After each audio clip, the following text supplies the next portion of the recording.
Hi guys, welcome back to my channel. America నుంచి వచ్చిన తర్వాత ఇదే ప్రాపర్ వీడియో అనమాట. కొంచెం చిన్న బ్రేక్ తీసుకుందాం అనుకున్నా, అది ఎక్కువ బ్రేక్ అయిపోయింది. సో బ్రేక్ తర్వాత మళ్ళీ కొత్త వీడియో స్టార్ట్ చేసే ముందు స్వీట్తో స్టార్ట్ చేద్దామని చెప్పి ఇవాళ మీకు వింటర్ స్పెషల్ గాజర్ కా హల్వా చూపిస్తున్నాను. సో గాజర్ కా హల్వా అంటే క్యారెట్ హల్వా. మనం సంవత్సరం మొత్తం తింటాం కదా. వింటర్లో స్పెషల్ ఏంటంటే వింటర్లో ఒక స్పెషల్ క్యారెట్స్ దొరుకుతాయి. వింటర్ క్యారెట్స్ అంటారు, ఢిల్లీ క్యారెట్స్ అంటారు, వీటిని గాజర్ అని అంటారు. So this is normal carrot, ఇది గాజర్ అనమాట. చూసారు కదా హైట్లో ఎంత డిఫరెన్స్ ఉందో. ఇది ఆల్మోస్ట్ 4 to 5 టైమ్స్ లెంత్ ఉంటుంది. చాలా స్వీట్గా, చాలా టేస్టీగా ఉంటుంది. ఇందులో బ్లాక్ వెరైటీ కూడా దొరుకుతాయి. సో కాలా గాజర్ అంటారు. అది దొరికినా చాలా క్రేజీగా ఉంటాయి.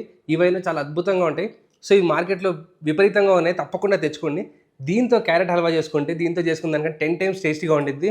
నాది వింటర్లో ఒక రిచువల్ అనమాట. కంపల్సరీగా ఒక్కసారన్నా ఈ క్యారెట్తో హల్వా తినాలని చెప్పి ఎట్లాగో చేసుకుందాం అనుకుంటున్నా కాబట్టి వీడియోనే చేస్తే అయిపోద్దని చెప్పి, సో అట్లనే మళ్ళీ బ్రేక్ తర్వాత స్టార్ట్ చేస్తున్నాం కాబట్టి స్వీట్తో స్టార్ట్ చేద్దామని చెప్పి దీంతో చేస్తున్నాను. సో ఈ క్యారెట్ని పీల్ చేసి తురిమేసుకోవాలి. దీని టిప్ని, బాటమ్ని రెండింటిని కట్ చేసేసి హాఫ్ పీసెస్లా కట్ చేసుకుందాము.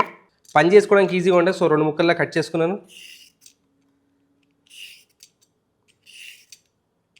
చాలా లైట్గా స్కిన్ తీయాలి, మరీ ఎక్కువ తీయకూడదు వీటిని.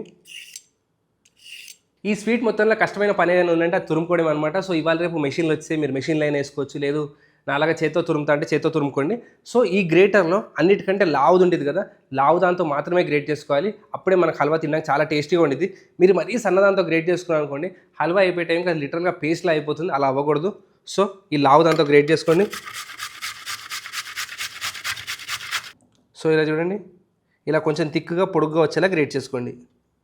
సో ఇలా బౌల్ నిండా తురిమేసుకున్నాం కదా. ఇప్పుడు దీన్ని వాడి మనము గాజర్ కా హల్వా చేసుకుందాము, ఆర్ క్యారెట్ హల్వా చేసుకుందాము. పేరు ఏదైనా టేస్ట్ మొత్తం క్రేజీగా ఉంటుంది. So any good sweet starts with నెయ్యి అనమాట. సో మనం నెయ్యి వేసుకొని జీడిపప్పులు ఫ్రై చేసుకుందాం. సో ప్యాన్లో మంచిగా జనరస్ అమౌంట్ గీ వేసుకోండి.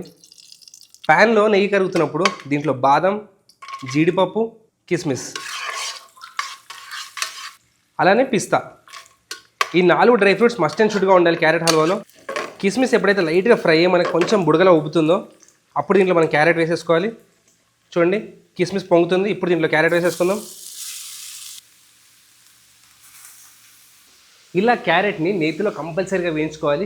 ఒక మేజర్ మిస్టేక్ అందరికీ హల్వా చేసేటప్పుడు అయ్యేది ఏంటంటే పాలు విరిగిపోతాయి పాలు వేయగానే. అది ఎందుకు అవుతుంది? ఒకటి, మనం క్యారెట్ తురిమి ఎక్కువసేపు బయట పెట్టేస్తాము.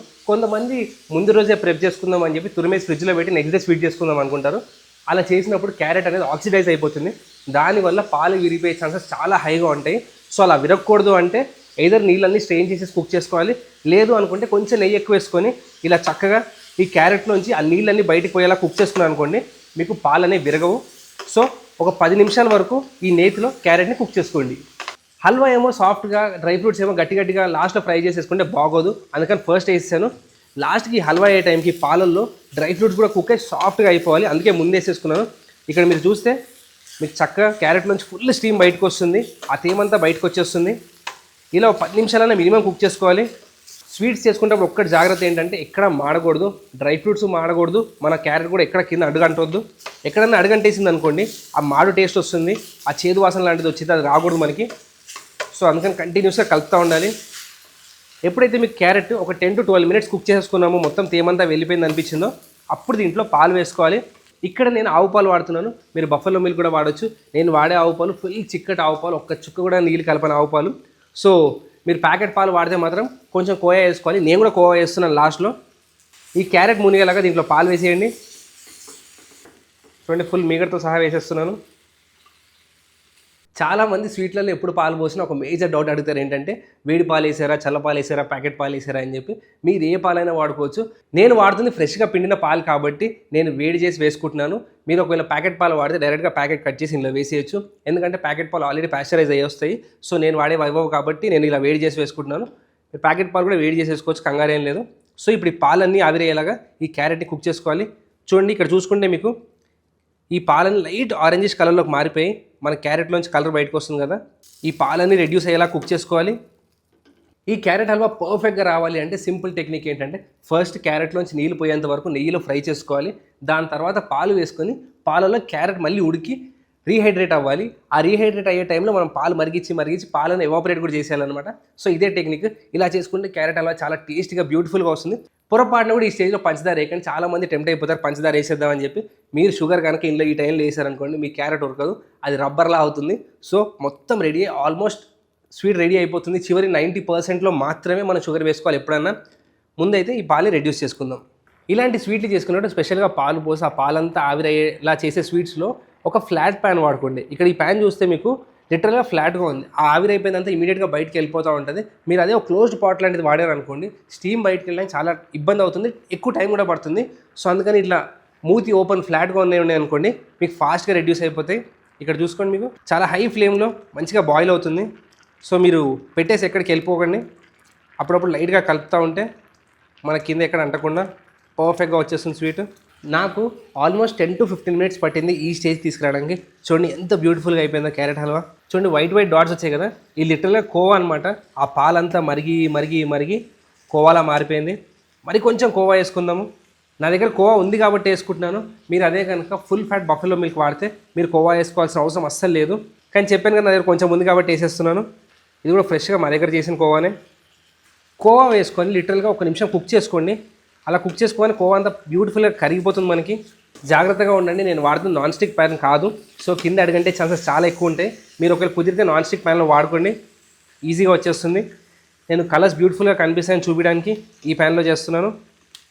చూడండి కోవా వేయగానే మరి కొంచెం తెల్లగా ఉండడం స్టార్ట్ అవుతుంది. ఇప్పుడు దీంట్లో పంచదార వేసుకుందాం. సో మీరు రుచికి సరిపడా వేసుకోండి. నేను 1 kg క్యారెట్ వాడాను, దాంట్లో 1.5 లీటర్ మిల్క్ పోసాను. సో నేను 1/2 కిలో పంచదార వాడుతున్నాను. పంచదార వేసుకున్న తర్వాత దాన్ని కూడా ఒక 5 నిమిషాల పాటు చక్కగా కుక్ చేసుకోవాలి. షుగర్ వేసుకోగానే చూడండి మళ్ళీ లైట్గా పలసగా అయిపోతున్నట్టు అవుతుంది. సో షుగర్లోంచి వాటర్ బయటకు వచ్చి మళ్ళీ షుగర్ డ్రై అవ్వాలన్నమాట, అలా కుక్ చేసుకోవాలి. మీరు 1 kg క్యారెట్ వాడితే అప్రాక్సిమేట్గా 200 grams పంచదార వేసుకోండి. దాంట్లో మరి కొంచెం కావాలి అంటే లాస్ట్లో ఒకసారి టేస్ట్ చెక్ చేసుకొని కావాలి అంటే వేసుకోండి. పంచదార ఎక్కువ తింటారు, స్వీట్ ఎక్కువ తింటారు అలాగ అనుకుంటే. లేదు అనుకుంటే 1 kg క్యారెట్కి 1 లీటర్ మిల్క్ వాడుకోండి, 200 grams పంచదార మీడియం స్వీట్గా సరిపోతుంది. సో ఈ లెక్క గుర్తుపెట్టుకోండి. మీకు ఎప్పుడైనా కొంచెం ఎక్కువ కావాలంటే ఆల్వేస్ ఎప్పుడైనా యాడ్ చేసుకోవచ్చు. సో చూడండి ఇదంతా పల్సగా అయిపోయింది. మళ్ళీ ఇది దగ్గరికి అయ్యేంత వరకు కుక్ చేసుకోవాలి. ఏ స్వీట్ అయినా యాలకులు లేకుండా స్వీట్ కంప్లీట్ అవ్వదు. సో ఇటు పక్కన పంచదార ఉడుకుతున్నప్పుడు నేను కొన్ని యాలకులు దంచి దీంట్లో వేసేసుకుంటాను. చూడండి నేను ఒక 6 యాలకులు దంచి వేసుకుంటున్నాను. యాలకులు దంచేటప్పుడు ఎప్పుడైనా ఫైన్గా పౌడర్ అవ్వాలి అనుకుంటే కొంచెం పంచదార వేసేసుకోండి. ఇలా పంచదార వేయడం వల్ల మీ యాలకుల గింజలని ఫైన్గా పౌడర్ అయిపోతాయి. చూడండి కొంచెం పంచదార వేసుకోవడం వల్ల ఎంత ఫైన్గా గ్రైండ్ అయిపోయిందో మనకి. చూడండి మన గాజర్ హల్వాలోంచి ఆ బ్యూటిఫుల్ షైన్ ఆ నెయ్యి అంతా బయటకు వచ్చింది. మనం ఇందులో చాలా పాలు మస్తు కోవా వేసుకున్నాము, నెయ్యి కూడా చాలా వేసుకున్నాము. అదంతా బయటికి రావాలి అంటే ఇలా ఎక్కువసేపు కుక్ చేసుకోవాలి. సో ఆల్మోస్ట్ ఒక 30-35 minutes పట్టింది మనకి ఈ స్వీట్ రెడీ అవ్వడానికి. కానీ it will be worth it అనమాట. చాలా టేస్టీగా ఉండేది స్పెషల్గా ఈ వింటర్స్లో. సో కంగారు పడి ఈ స్టేజ్లో టేస్ట్ చేయడానికి ట్రై చేయకండి, నాలుగు కాలిపోతుంది. ఎందుకంటే పంచదార చాలా వేడిగా ఉంటుంది. సో దీన్ని కొంచెం చల్లార్చుకొని తర్వాత టేస్ట్ చెక్ చేసుకోండి. పర్ఫెక్ట్గా సరిపోతే ఆ కొలతలతో వేసుకుంటే. సో ఇలా బ్యూటిఫుల్ షైన్ వచ్చిన తర్వాత దీన్ని స్టవ్ ఆపేసేయడమే. ఈ స్టేజ్లో చూస్తే మీకు ఇంకా లైట్గా కొంచెం తడి ఉంది ఏంటి అనిపిస్తుంది. కాకపోతే కొంచెం చల్లారిపోతే ఆ షుగర్ అనేది సెటిల్ అయిపోతుంది. అప్పుడు మీకు పర్ఫెక్ట్గా సరిపోతుంది. సో ఇంతకంటే ఎక్కువ కుక్ చేసుకుంటే మీకు బర్ఫీ అయిపోతుంది. సో చూడండి లైట్గా తడి ఉంది పక్క జరుపుతుంటే. ఈ స్టేజ్లో స్టవ్ ఆపేసుకుంటే మన క్యారెట్ హల్వా అనేది పర్ఫెక్ట్గా జ్యూసీగా రెడీ అయిపోతుంది. సో దీన్ని పక్కన పెట్టేసుకొని కొంచెం చల్లారిన తర్వాత సర్వ్ చేసుకొని ఎంజాయ్ చేద్దాం. ఈ స్వీట్ 2 విధాలుగా ఎంజాయ్ చేయొచ్చు. చల్లగా ఎంజాయ్ చేయొచ్చు, వేడిగా ఎంజాయ్ చేయొచ్చు. కానీ నా ఫేవరెట్ వర్షన్ ఏంటంటే వేడి చేసుకొని దానిపైన కొంచెం వెనిలా ఐస్ క్రీమ్ చేసుకొని తింటే చాలా క్రేజీగా ఉంటుంది. సో ఇవన్నీ సావడానికి చేసే ఐడియాలు అనమాట. సో అంత క్యాలరీస్ తినకండి ఒకేసారి. సో కొంచెం స్వీట్ తీసుకొని తక్కువ షుగర్ వేసుకొని ఎంజాయ్ చేయండి అప్పుడప్పుడు. రెగ్యులర్గా స్వీట్లు తింటే మంచిది కాదు. సో ఎక్కువ స్వీట్ తినకండి. సో దీన్ని పక్కన పెట్టేసుకొని చల్లార్చుకున్న తర్వాత సర్వ్ చేసుకుందాం. చూడండి మన beautiful carrot halwa fully loaded with milk and dry fruits. చూడండి తెల్ల అంతా కనిపిస్తుంది కదా, ఇది లిటరల్గా మీకు కోవా అనమాట. మనం వేసిన పాలు మరిగి మరిగి మరిగి కోవా అయిపోయింది. చూడండి ప్రతి స్పూన్లో మీకు బోలెడని డ్రై ఫ్రూట్స్ రావాలి. వింటర్లో కంపల్సరీగా ఒక్కసారైనా చేసుకోండి ఈ గాజర్ కా హల్వా. మీరు క్యారెట్ హల్వా ప్రతిసారి తింటూ ఉంటారు, కానీ గాజర్తో చేసే మసానే వేరు. ఇందాక నేను వాషప్తో మాట్లాడతా గాజర్ కా హల్వా చేద్దాం అనుకుంటున్నా అని చెప్పగానే అయినా అరే గాజర్ కా హల్వా చేయి, దాంతోపాటు వేడి రోటీ చేసుకొని తింటే చాలా క్రేజీగా ఉంటుంది అంటారు. సో ఆయన ఢిల్లీలో పనిచేసినప్పుడు వేడి ఫుల్కాలతోటి ఈ గాజర్కా హల్వా కలుపుకొని తినేవాళ్ళంట. అయినా చైల్డ్హుడ్ మెమరీ అని చెప్తా ఉన్నారు. కానీ నాకైతే గాజర్కా హల్వా ఇలానే ఇష్టం. మీకు ఏమైనా వియర్డ్ కాంబినేషన్స్ ఉన్నాయి కింద కామెంట్లో రాయండి. అమృతం లిటరల్గా చెప్తున్నా కదా, ఏ స్వీట్ అయినా అమృతంతో సమానం. ఇదైతే అమృతం కంటే ఒక మెట్టు ఎక్కువే ఉండింది. చెప్పాను కదా డ్రై ఫ్రూట్స్ మన నోట్లో కరిగిపోవాలి. చూడండి బాదం బయట ఉండకూడదు, దానికి మంచిగా ఆ పాలల్లో నెయ్యిలో ఉడికి పర్ఫెక్ట్గా సాఫ్ట్గా తయారైపోతుంది. సో హెవీ క్యాలరీ లోడెడ్ అనమాట. సో తినేటప్పుడు చాలా జాగ్రత్తగా తినండి. మీరు వెయిట్ లాస్ చేస్తూ ఉంటే పొరపాటున కూడా దీని పక్కకి రాకండి, నా మాత్రం తప్పట్లేదు. సో చూసారా, చాలా సింపుల్ రెసిపీ. క్యారెట్తో చేసుకున్న బాగుంటుంది, కానీ కంపల్సరీగా మార్కెట్లో గాజర్ దొరుకుతుంది, వెళ్ళి తెచ్చుకొని దీంతో ఈ స్వీట్ ట్రై చేయండి. You will definitely love it. So అప్పటి వరకు చూస్తూనే ఉండండి. I hope you like my USA series తర్వాత ఫస్ట్ వీడియో ఇదే ఇస్తున్నాను అనమాట. సో చాలామంది గుడ్ కామెంట్స్ ఇచ్చారు, బయట కలిసిన వాళ్ళు కూడా బాగుంది ఎంజాయ్ చేసామన్నారు.